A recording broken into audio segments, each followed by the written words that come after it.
I'm going to talk about mindfulness. Woohoo, everybody's favorite topic.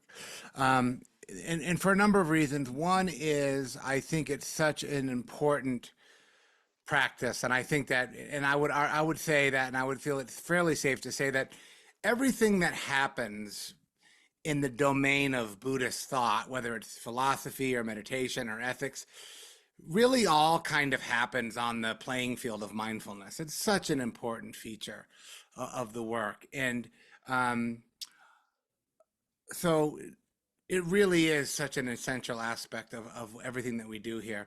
And also the word is like really, for a number of reasons, it's like kind of this thing, like sometimes if someone asks me what's mindfulness, I don't even know if I can give an answer anymore at this point. It's such a big topic. It's like asking somebody what is art or what is music. And I'm like, oh, geez, like how much time do you have? So how can I talk about this in a meaningful way? Um, so I'll just kind of zoom out a little bit because, first of all, for me personally, the thing that got me interested in this work in the first place, 30 years ago, was mindfulness and this reality that you've probably all experienced and you probably all take it for granted. I know that I do. This idea that I can just kind of that I do have this thing called my mind, which I just thought my mind and my life in the world were all the same things. I didn't get it. It was all just a big mess, and I lived in it, and I was the protagonist of the big mess. But I learned really quickly, and you don't have to really practice that long to realize you can actually observe the mind, you can witness the mind, you can be aware of the mind, you can see the mind as a kind of event, an episode that happens moment by moment. And, we've all heard that, we've all said that. That's not a small thing. That's huge. That's a huge deal. That changes people's lives. It's just a reality that I can basically relate to my mind rather than from my mind. Most people in our society, they just relate from their mind, all the beliefs that their mind has, all their opinions that their mind has. People just take that hook, line, and sinker and they just kind of project that onto the world. And we see this play out in society, and this is not helpful. But we can really start to relate to our minds, and this is such a really beautiful thing. Um, and also, I think that I have had a very odd relationship with the word because I've taught mindfulness in secular settings. Many of you also have and do. I've taught in jails and prisons and in schools and educations. And I've taught mindfulness, just let's just say in a simple way, out of a Buddhist context, for sure. And I actually, to some degree, almost prefer that in a weird sort of way. Um, and I've also taught it within a Buddhist context. And I tend and I've changed my relationship to this over the years because I sort of felt like a little bit too much talking about mindfulness from a Buddhist perspective is sort of the right way to do it, and this other secular mindfulness thing isn't quite right. And at this point, I'm just actually under the idea that it's all good. I actually, if you've seen, I have a podcast called the Secular Dharma Foundation, and I interviewed Joseph Goldstein and a couple other people in the mindfulness world. And usually, the first question I ask them is like, Joseph, you started teaching this stuff in the mid '70s. Did you ever think at all that mindfulness would ever get to the status and to the popularity that it has become? And he was like, absolutely not. And really, by and large, it's just a really great thing. It's a really great thing, helps people, and however you hold it. And the other reason I want to talk about this is I just got back from snowboarding with my son today, so I'm not super prepared, but I actually have to drive down to New Mexico tomorrow to teach a program called Mindfulness-Based Ethical Living, which I'm very excited about. And I actually just finished a handout. If you want the handout, just email me. I'm happy to send it to you. It's about 14 pages. And so the reason why this is on my mind is this is kind of the first time, really, other than the stuff I've done in this program called Cultivating Emotional Balance. Some of you have heard me talk about that before. They've done a really good job of blending Buddha. They've probably done actually the best job of blending Buddhism and contemplative secular practices such as mindfulness in a kind of concrete curriculum. And so we're doing a bit of that. And so mindfulness-based ethical living is a program that I've developed over the last, really kind of during the whole pandemic with Stephen Batchelor, which is actually bringing in more of Buddhist philosophy, Buddhist ethics into the larger sphere of mindfulness. And so the hope is to not, and one of the things I'm trying to move away from, I don't know if I'm trying to move away from it, but you've probably, for those of you who've been sitting me for a while, I tend to, probably because a lack of confidence to some degree, I tend to lean a little bit too heavily on Buddhist terminology, especially from the early Buddhist discourses in the Pali Canon, which I find that text to be very helpful. But sometimes I feel like I lean on that stuff a little bit more than I need to. And part of the work of mindfulness-based ethical living is trying to find um, a paradigm, a lexicon, an idiom, a way of talking about this stuff without the clunky, historical language stuff, poly terminology, where this stuff comes from, why it comes from it, and really just trying to deliver in everyday usage in words that all of us use all the time, which I think is quite possible and quite able to do that. The other reason I want to talk about this, and I think this has happened by and large in the insight tradition of Buddhism, you guys know all this stuff, Spirit Rock, IMS, Insight, Theravada kind of meditation culture, which I'm largely associated with, and to some degree have some reluctance about that reality. Some mixed feelings, we could say, is that weirdly enough, because of the popularity of mindfulness, the insight world is starting to actually use the word less. Um, they're kind of steering away from it because I've been on retreat with teachers that I like and respect say, well, mindfulness is kind of a clunky word. It's kind of everywhere now, and it's almost like they're pushing it away because of that. And I'm like, no, no, no, no, no, no, no. We need to take it back and really, really redefine the word. And one of the things they're doing, and I think this is a problem, and I've done it, is a lot of times people will use the word awareness as a companion or an alternative word with mindfulness and awareness, and they're not the same thing actually. And I am definitely guilty. I have done this, and I'm really trying to move away from it because I think it's problematic. And a lot of people really are using this word, and I have nothing wrong with the word awareness, but it's definitely not mindfulness. And so what is the difference between these two words? um, Interestingly enough, there's actually no like ancient, after having just said all that shit about the ancient languages, here I am going to beat myself over the head with it, but I can't help it. There's actually not a word in the Pali discourses in the original languages that means there's not a really translation for awareness, which is kind of weird. It's kind of this English word that everybody likes. We see words like consciousness is definitely there. Is consciousness and awareness the same? I don't know, not quite. Attention is definitely there. Attention and awareness, definitely different things.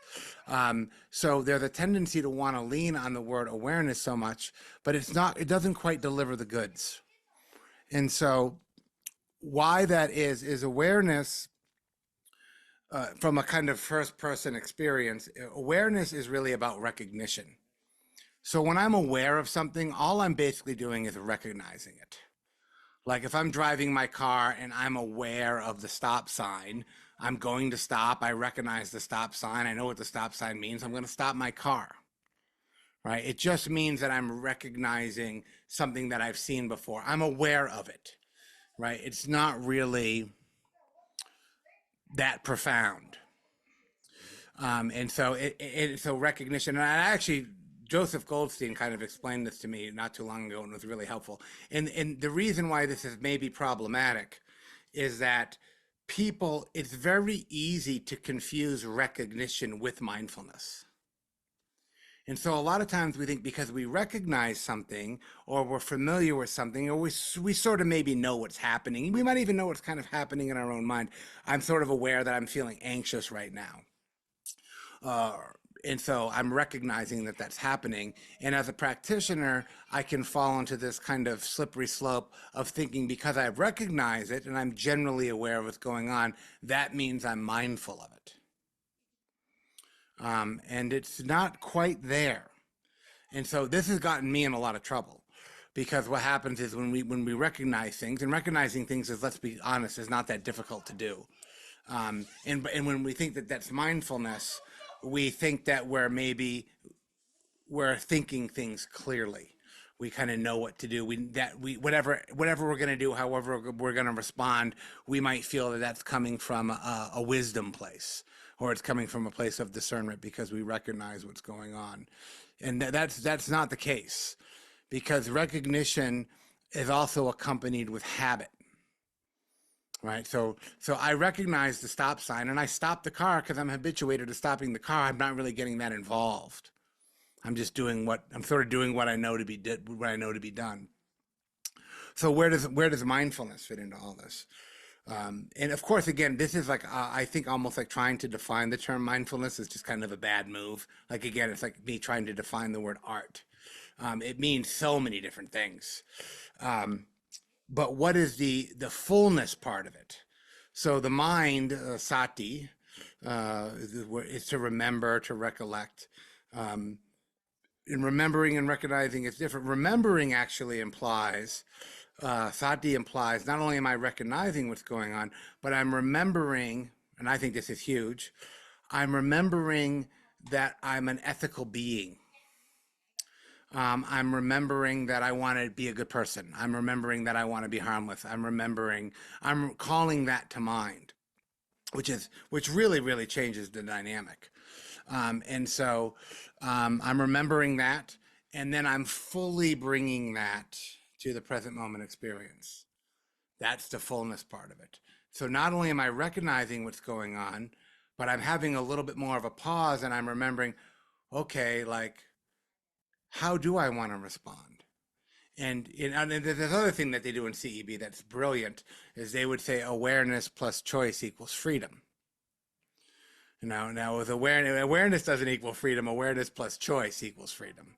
And so that awareness with choice puts us more in the domain of mindfulness because now I recognize what's going on, but now I'm considering, gee, how would I like to respond now? How do I want to respond to this moment? Right, which is not which is awareness plus a whole bunch of other things. I hope that makes sense, and that is mindfulness. That's the fullness part of it, right? I'm fully engaged, and also this is probably I think it's safe to say mindfulness is probably like kind of a rare moment. That's why there's so much emphasis on sitting long retreats or having a daily practice because mindfulness is not for most of us, and even for me, I've been trying to keep it in my mind for years. It's not always readily available. A lot of times what happens is, and this has gotten me in trouble, is I am aware of what's going on. I recognize what's going on. I assume that mindfulness is there. And then what happens is then I react to the situation or I kind of relate to the situation from a point of habit. And a lot of times I will do or say something unskillful. I'll have a regrettable episode. I'll have regret over what happens, and I'll be confused later. I'm like, well, the mindfulness didn't work out that time, or I didn't. And what happened is that I was making assumptions. I was assuming, probably no fault of my own. I was assuming that I had more data about what was going on in the context of that situation than I actually had because of the recognition. Because I recognize what's going on here. I know what to do in this situation. I'll just do this, and that's pretty fast. There's not a lot of remembering going on. There's not a lot of recollecting going on, which is another word that's going on. There's not a lot of like, gee, I've responded in this way many, many times before, and it hasn't worked out so well. Maybe I need a new response for this situation. And so also too, the other quote that gets used time and time again in the secular mindfulness world for good reason, because it's a great one. Some of you know the Viktor Frankl quote is that, between stimulus and response, there's kind of this gap.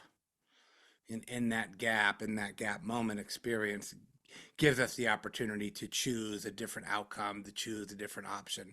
And that gap moment, that's really, I think, what we want to cultivate. And that's not just recognition, all the good stuff, everything that's good, all your intentions, your good views, your ethics, your philosophy, all the stuff that you have kind of decided at some point that you value. So I think the word values is a word that I would use here. Is I'm remembering my values. And in that gap is a very rich moment of mindfulness. And there's kind of a bit of a slowing down. And of course, that gap needs to be increased. And I think that when we sit every day, or if we sit every day, we sit 30 minutes, we practice mindfulness in all of its various forms and all of its various traditions, that what we're doing in that is where we're actually increasing that gap. And so what we would want from a kind of neurological point of view, we would hope for, and we would train to ideally have our default mode network of mind kind of arrive in that gap space. And we're more thoughtful, we're more considerate, we're more caring, we're all these kind of great words. But that's not awareness. Awareness is just that first sense of recognition. Those are all aspects of mindfulness. And then all of the other Dharma teachings could sit on that playing field. So for me, the ethical dimension of the practice, the way that we talk about ethics, which I know is not a great word, it's a little bit better than morality. It's probably actually a lot better than morality, but it's not very exciting, right? Maybe we would use the word virtue. Maybe we would use the word values, but it's the things that we care about. And the way that I would think about it in terms of mindfulness is that the ethical dimension is not a list of behaviors that one should or shouldn't engage in. It's more of a direction, a movement of the heart. So the four immeasurables or the four Brahma Viharas would be kind of the ethical overlay. It's like, okay, can I, so maybe I find myself in a difficult situation. The first remembrance that might arise in my mind, like, well, how can I at least be kind here? Can I at least be friendly? Can I at least be kind in this moment, even though I'm upset, I'm angry? Can I do that, or can I respond with care, or compassion, or gratitude, or equanimity? Those become, to me, that's also the fullness part of mindfulness. And so what has been done over the years, and I've done it, and again, I'm not trying to throw any Buddhist thought under the bus. It's just kind of an unfortunate situation as we've inherited it, is that these practices, these four immeasurables, the Brahma Viharas, kindness, compassion, gratitude, and equanimity, they've kind of been kind of parsed out as kind of like, well, there's mindfulness and there's these other things. And sometimes we can, and it's okay to train in those on their own. There's a methodology for how one can do those. But at the end of the day, they're mindfulness practices, they're insight practices, you know. And if you look the farther back you look, this is also interesting just historically, the further back you look in the teachings, the more they're not separated early on. Mindfulness and metta, they're totally interwoven, they're totally interlocked. They're totally this two sides of the same coin. And over time, of course, they got separated to some degree, but they're really. I can be aware of something that's going on. I can react. I can do something without even factoring in these four qualities of heart, without responding from these value place. So when we really want to think about mindfulness in its full capacity, it has the ability in that gap space to consider. And it's really the responsive side of it. The other thing, too, that's I think a bit problematic is that when mindfulness is taught, and this is actually true in most dimensions, whether it's an MBSR, secular mindfulness, or an insight retreat, is there's too much, I think, emphasizing the aspect of kind of witnessing, which is a big part of mindfulness, and it's part of the recognition, or I would say the awareness part of it, the kind of being able to watch, the rise and fall of the breath, to witness the rise and fall of a sound come and go, to witness the rise and fall of a thought or a series of thoughts come and go. Super important. But that almost we can get the idea that that's it, that's all we're doing. That's just what Vipassana is. That's what insight is. That's what mindfulness is. It's part of it, but it's not full. There's that responsive side. There is what's arising in my mind right now, and then other part of that, maybe the more important part of that, frankly, is how can I respond to this situation? How can I respond to this painful thing, to this disappointment, to this sadness? And the other thing that's baked into that that's problematic is, and this is, I don't know where this comes from or why this is a thing. I have it, people have it. This is one of the reasons I started half my programs, is people think that if they're meditating or they're trying to cultivate mindfulness and anything unpleasant is arising, if there's anything painful about the experience, that they're doing it wrong. You've probably seen this in your meditation practice. I'm having an angry feeling. Oh, I'm not doing it right. That anything that's unpleasant, or I wouldn't even say unpleasant, I would just say painful. And it's like almost like we think that present time awareness guarantees us pleasant time awareness. That when I'm practicing mindfulness, I shouldn't have, there should be zero suffering.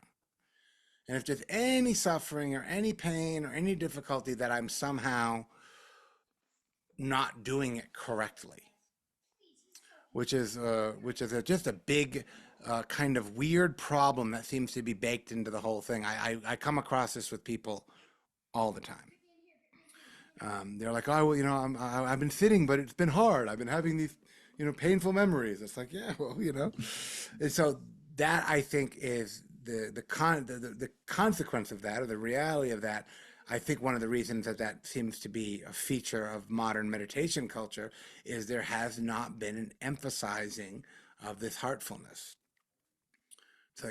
It's like this painful thing is coming up. Why is it coming up? I don't want it to come up. How do I make it go away? That's just aversion. That's all that is. That's not really very. Aversion is not a tool for liberation, as far as I've been able to assess. And so that becomes really where I think the fullness side of mindfulness is so critical.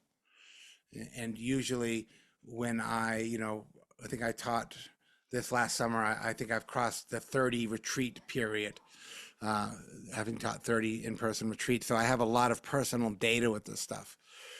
But I can't, every time somebody has not every time, but by and large, when somebody has a very important, insightful, heartfelt, meaningful experience on a longer meditation retreat, it's usually because they've realized that they don't hate themselves, or they realize that, like, they felt kindness for themselves. It's usually one of these heart things that really, really makes a difference on their life. You know, I don't think anybody's ever come to me in an interview and said, I got so focused during the concentration of breathing exercise that I just, everything was revealed to me. It's almost never a wisdom thing, although I would say that these heart qualities are an aspect of wisdom. But it's usually this relational part of the practice. And a lot of it is the way that we relate to ourselves. And by and large, again, and I'll talk about this in weeks to come because this is a huge topic. Usually, it's somebody's relating to their pain in a different way. They're realizing their pain isn't a problem that needs to be fixed, and it's not their pain isn't some fault or some mistake that they made in the past. That their pain is just kind of part of life, and it's actually okay that I'm in pain, and that I can bring a little bit of kindness to that. And that is usually um, very common for people to have that experience and then walk away from a 5 or 7 day retreat, and that's kind of their big takeaway. They sat 8 and 9 hours a day for 7 days, and they had a 30-second 1 or 2 minute period of that, and it made the whole damn thing worth it. And so that's really where mindfulness is really doing the hard transformative work. It's really changing the relationship to the inner struggles, inner pain, inner challenges that we have. And when you start to see that, which I'm sure many of you have, you start to actually develop, I think, a really healthy appetite for that. And then your meditation practice, your Dharma practice usually takes on a whole new dimension, right? And you realize, oh, this is actually, uh, this word is overused, but I'll use it anyway because it's a good word. You start to realize that there's a genuine or more authentic um, something here being offered that's not quite what you thought it was going to be. You know, it's a little bit different. And then you start to see that you start to realize that the relational side of the mindfulness is more transformative and maybe more important than the recognition side of the mindfulness. And usually many of us have realized, and if you have any hypervigilance in your system like I do, you can almost overdevelop the recognition, you know, because we think we're going to recognize or we're going to see something deep and profound that it's going to change the whole game. And probably not, that's probably not what's going to happen.